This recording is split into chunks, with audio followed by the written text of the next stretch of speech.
시간 고린도전서 10장 9절에서 11절 말씀을 통해서 원망하다가라는 제목으로 함께 은혜를 나누겠습니다. 자, 먼저 9절을 보시기 바랍니다. 9절을 보시면 시험했다, 주님을 시험했다는 내용이 나옵니다. 이것은 바로 바울이 언급한 이스라엘 백성이 주를 시험한 행위의 본질이 바로 지속적인 원망, 그리고 하나님의 선하심에 대한 의심 때문이었습니다. 이 내용은 민수기 21장에 나타난 그 시험의 구체적인 내용과 같이 나타나고 있습니다. 하나님의 인도하심에 대한 불평을 이스라엘은 광야에서 나타내었습니다. 이스라엘은 바로 애굽에서 가나안으로 들어가는 것이 아니라 에돔 땅을 우회하느라 길이 험해지자 백성들의 마음이 조급해지고 짜증이 났습니다. 그들은 자기들의 뜻과 계획대로 길을 열어주지 않는 하나님께 화를 내었다는 것입니다. 이것은 구원의 은혜를 왜곡하는 것이었습니다. 그들은 말했습니다. 왜 우리를 애굽 땅에서 이끌어내어 광야에서 죽게 하는가 하는 것이었습니다. 이 말은 이스라엘이 과거 애굽 노예 생활을 미화하고 하나님이 베푸신 구원의 은혜를 도리어 자기들을 죽이려는 악의적인 행동으로 매도하고 하나님을 원망했다는 것입니다. 그 원망이 하나님이 공급하시는 만나에 대한 불평에서 잘 나타나는데요. 민수기 21장 5절의 말씀 앞을 보시면서 우리 같이 읽어보겠습니다. 백성이 하나님과 모세를 향하여 원망하되 어찌하여 우리를 애굽에서 인도하여 내어 이 광야에서 죽게 하는가? 이곳에는 먹을 것도 없고 물도 없도다. 우리 마음이 이 하찮은 음식을 싫어하노라 하며. 여기 보시면 이스라엘 백성들은 광야에서 매일 기적적으로 내리는 양식인 만나에 대해서 감사하기는커녕 질리고 하찮다고 노골적으로 경멸했습니다. 결론적으로 이스라엘 백성이 오늘 본문을 통해서 주를 시험했다는 것은 하나님이 과연 선하신 분인지, 능력이 있으신 분인지, 내 고민과 고통과 기도를 들어줄 수 있는 분인지 자기의 잣대로 끊임없이 평가하면서 하나님이 자기 마음에 들지 않게 행동을 하자 그분의 주권에 노골적으로 반항한 죄를 의미하는 것입니다. 이것은 하나님의 인내를 한계까지 밀어붙이는 행위였던 것입니다. 그 결과 뭐라고 이야기합니까? 9절 보시면 뱀에게 멸망하였다. 이스라엘은 원망의 결과로 하나님께서 보내신 불뱀, 맹독을 가진 뱀입니다. 그것을 백성들 가운데 보내셨고 물린 자들이 맹독으로 인해서 죽어갔습니다. 그러면 이 뱀이 무엇을 상징하는가 살펴보겠습니다. 첫 번째, 죄의 맹독성을 상징합니다. 불평과 원망을 상징합니다. 불뱀의 독이 몸에 퍼지면 어떻게 됩니까? 온몸에 열이 나고 극심한 고통 속에서 서서히 피부가 시꺼매지면서 죽어갑니다.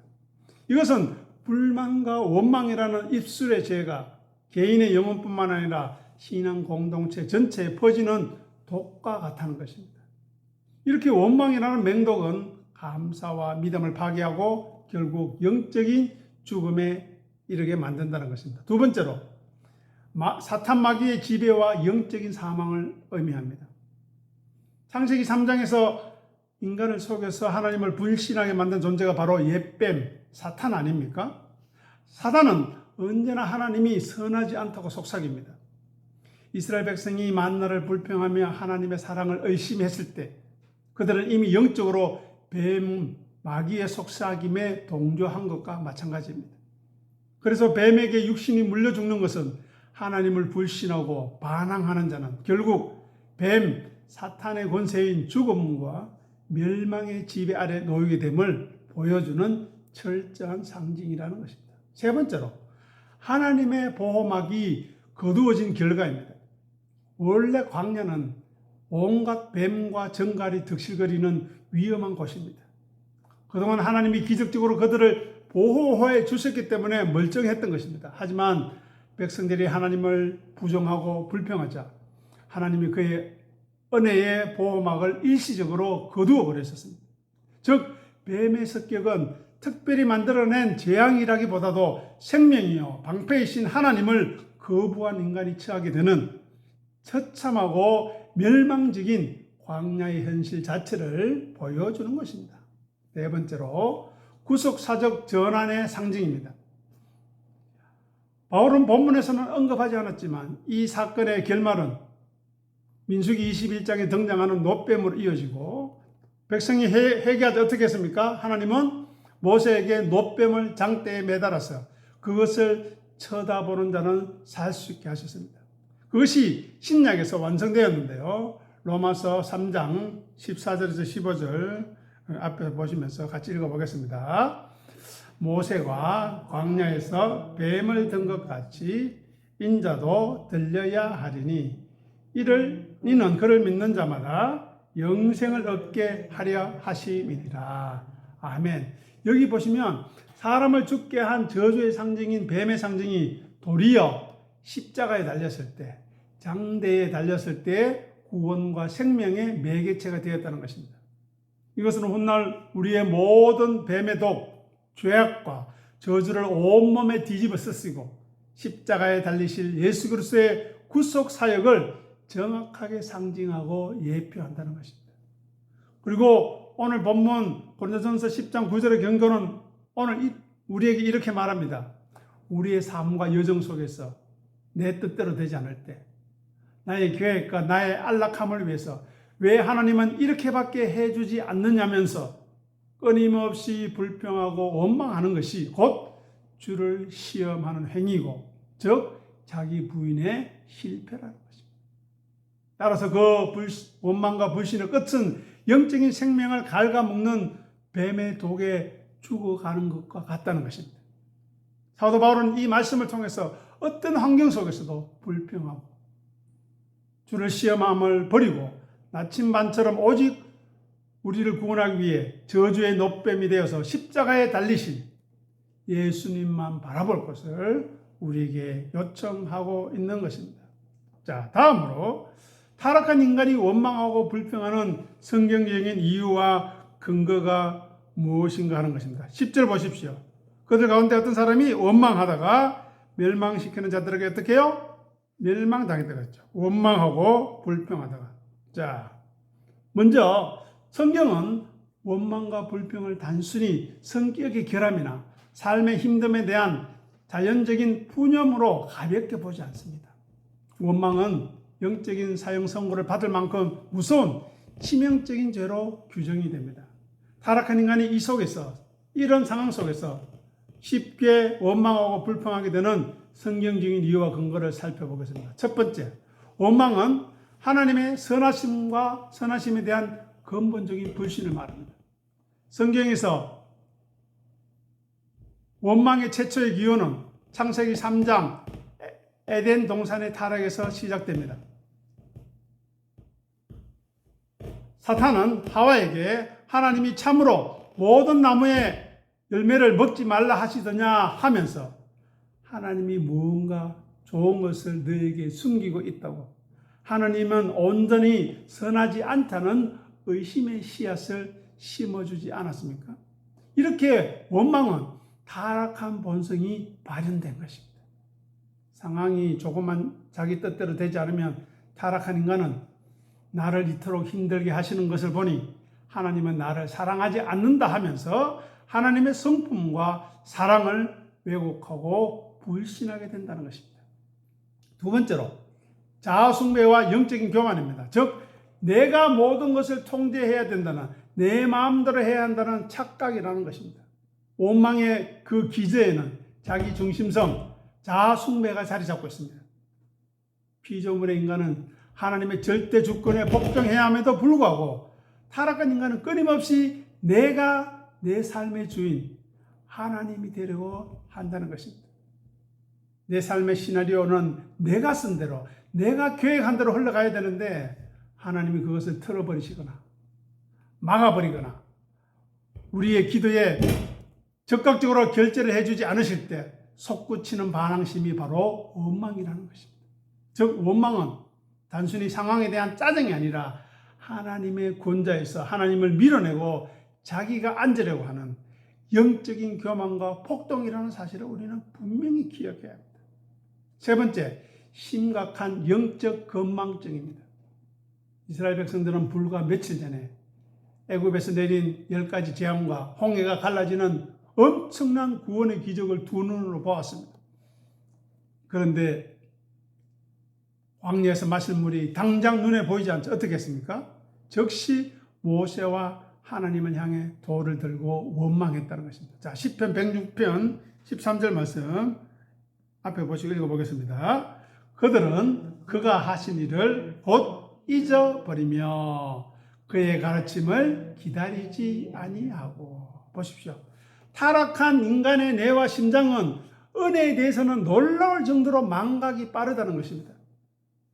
그러나 반면에 현재의 결핍에 대해서는 비정상적으로 예민합니다. 영원한 죽음에서 십자가로 말미암아 구원받은 엄청난 사실을 잊어버리고 당장의 생활비 부족, 인간관계의 꼬임, 자기 체면의 깎임 같은 현세적인 결핍 앞에서는 언제든지 돌을 들 준비가 되어 있는 것이 타락한 본성이라는 것입니다. 네 번째로 하나님이 아니라 세상을 사랑하는 탐심입니다. 광야 이스라엘 백성들의 불평 단골 메뉴가 무엇이었습니까? 항상 애굽에 있을 때 먹었던 고추, 마늘, 고기, 부추, 참외와 같은 물질적이고 육신적인 것들이었습니다. 비록 노예 생활을 할지라도 육신의 쾌락을 채워주던 애굽의 문화에 대한 지독한 향수가 있었던 것입니다. 비록 그들이 영광스러운 가나안 땅을 약속받았다 할지라도 자기 안에 처리되지 않았던 세상을 향한 탐심과 정욕, 하나님의 방식, 만나에 대해 만족하거나 자족하지 못하고 그 만족함을 잃어버린 빈자리를 채우는 것이 바로 원망이라는 것입니다. 다섯 번째로 하나님의 판단을 악하다고 여기는 영적인 무지함입니다. 타락한 인간 본질을 로마서 1장 21절에서 이렇게 이야기합니다. 하나님을 알되 하나님을 영화롭게도 아니하고 감사하지도 아니한다고 정확하게 지적합니다. 바로 감사가 빠져나간 자리는 무조건 불평이 차지하기 시작합니다. 하나님은 때때로 성도를 다듬으시고 거룩하게 하시려고 일부러 결핍과 시련이 있는 광야의 길로 이끄신다는 것입니다. 신명기 8장 2절 말씀 앞을 보시고 같이 읽어보겠습니다. 네 하나님 여호와께서 이 40년 동안에 네게 광야의 길을 걷게 하신 것을 기억하라. 이는 너를 낮추시며 너를 시험하사 내 마음이 어떠한지 그 명령을 지키는지 지키지 않는지 알려 하심이라. 아멘. 여기서 어떻게 한다고요? 우리를 낮추신다. 우리의 중심을 시험해 보신다는 것입니다. 넘어뜨리려고 하는 것이 아니라 우리가 어떤 자리에 있는가 늘 확인하시겠다는 것입니다. 바로 이 길만이 궁극적으로 우리를 살리는 생명의 길이기 때문입니다. 하지만 타락하고 눈이 먼 인간은 영원한 목적을 보지 못한 채 가장 선한 길로 인도하시는 하나님의 지혜를 자기의 얕은 머리로 섣불리 평가하고 판단하면서 잘못된 길로 인도했다고 악다구니를 쓰게 되었고 그 결과는 어떻게 되었습니까? 광야에서 다 죽어 쓰러져 버렸다는 것입니다. 그래서 성경에서 타락한 인간이 불평과 원망을 하는 이유는 우리가 처한 상황이나 환경이 진짜 나빠서가 아니라 우리 안에 살아 움틀거리는 영적인 불신앙, 교만, 자기중심성, 세상에 대한 탐욕 때문이라는 것입니다.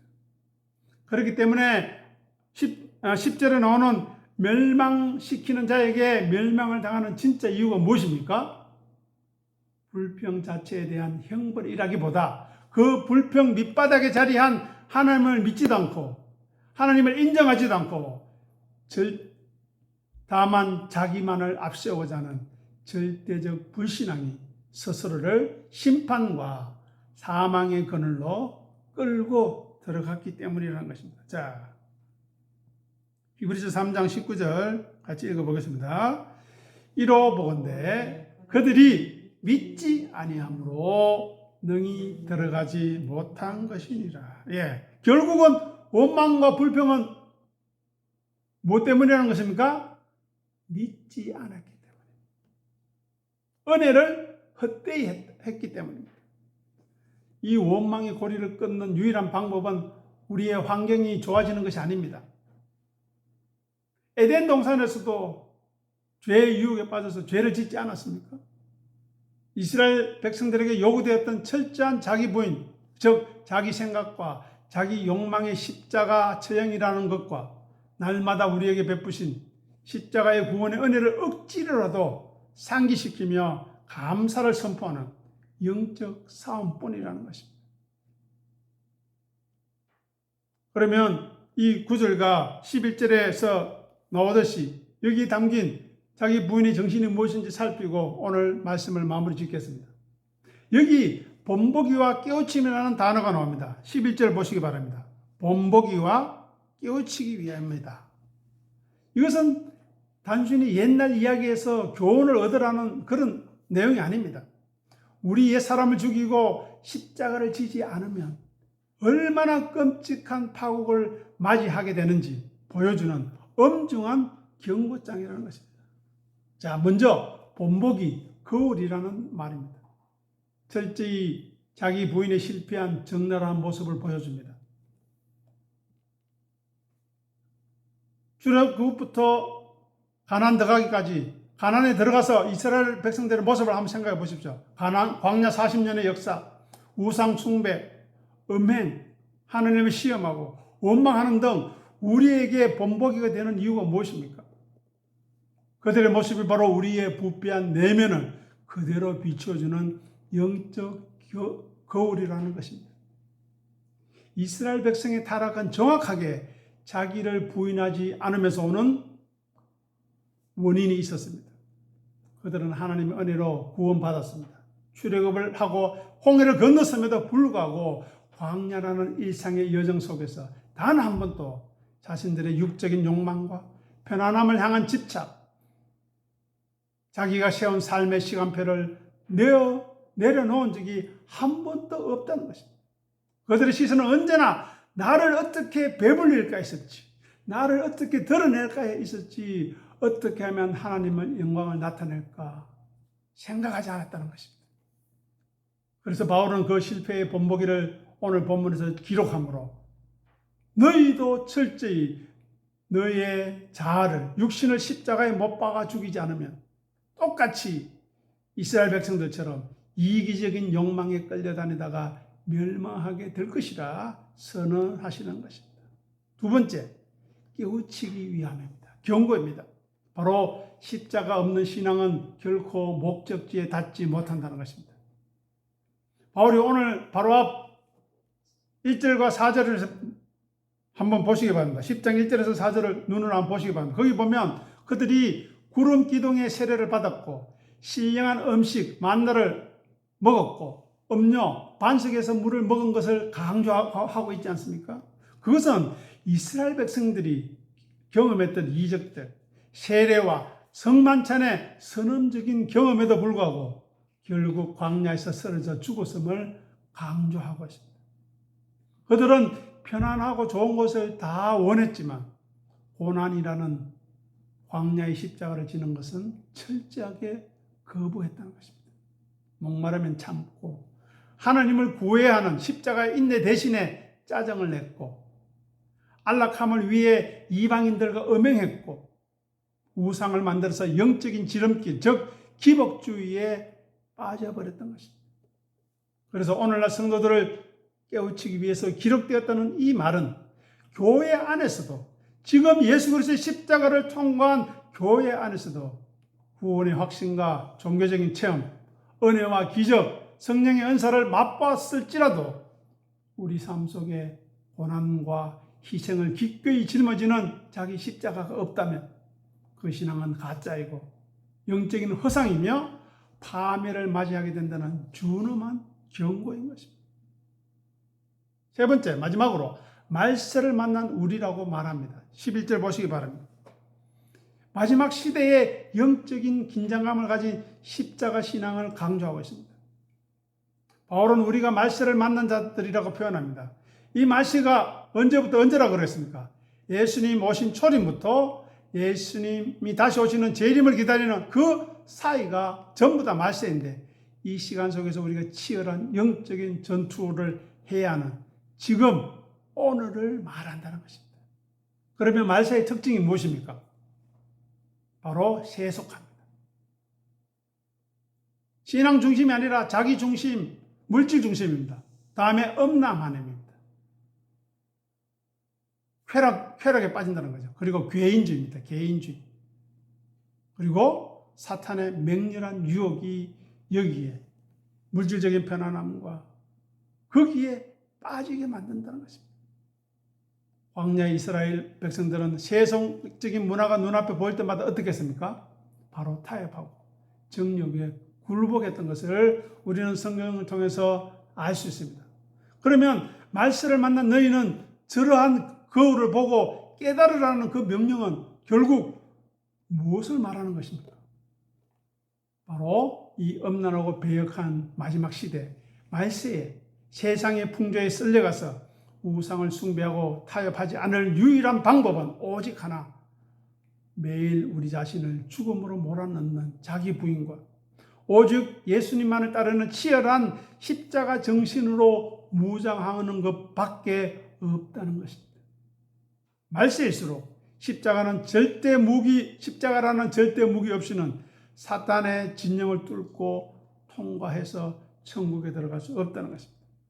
그래서 성경에 기록된 이스라엘 백성들의 처참한 광야의 실패의 기록들은 예수를 믿는다고 입으로 고백할지는 몰라도 실제 삶에서 자기 중심성, 옛사람을 십자가에 못 박아 죽이는 자기 부인을 피하고 주님의 나라를 위해서 희생하고 수고하는 자기 십자가를 회피한 채 적당히 자기 배만 불리는 종교인으로 살 때 어떠한 심판과 죽음을 맞이하는지 보여주었어. 마지막 때를 사는 우리를 살려내려는 사도 바울이 우리를 향한 피 맺힌 호소요 비상벨이라는 것을 꼭 기억하시기 바랍니다. 이 은혜를 생각하며 감사하는 우리 모두가 되기를 간절히 소원합니다. 기도하겠습니다. 아버지 하나님, 은혜를 감사합니다. 우리의 일상의 바쁜 과정에서도 예배 자리를 기억하고 주의 전에 나와서 기도하며 찬송하며 간절한 마음으로 말씀을 사모하게 하신 것 감사합니다. 오늘 사도 바울이 이스라엘 백성들의 원망과 불평과 그들의 멸망이 무엇 때문이었는가를 생각하고 말세를 만난 우리를 깨우치게 하시고 또 본보기가 되어서 거울이 되어서 똑같은 어리석은 짓을 하지 않도록, 똑같은 죄를 짓지 않도록 우리를 향한 안타까운 마음으로 권면하고 있음을 저희들이 깊이 생각하고 죄악에 물들어서 세상에 빠져서 잠드는 자가 아니라 깨어서 언제든지 주님 오실 때에 기쁨으로 맞이하며 우리 주님의 이름을 찬양하는 우리 모두가 되어줄 수 있도록 역사하시며 인도하여 주시옵소서. 감사하며 우리 주님 예수 이름으로 간절히 기도드립니다. 아멘.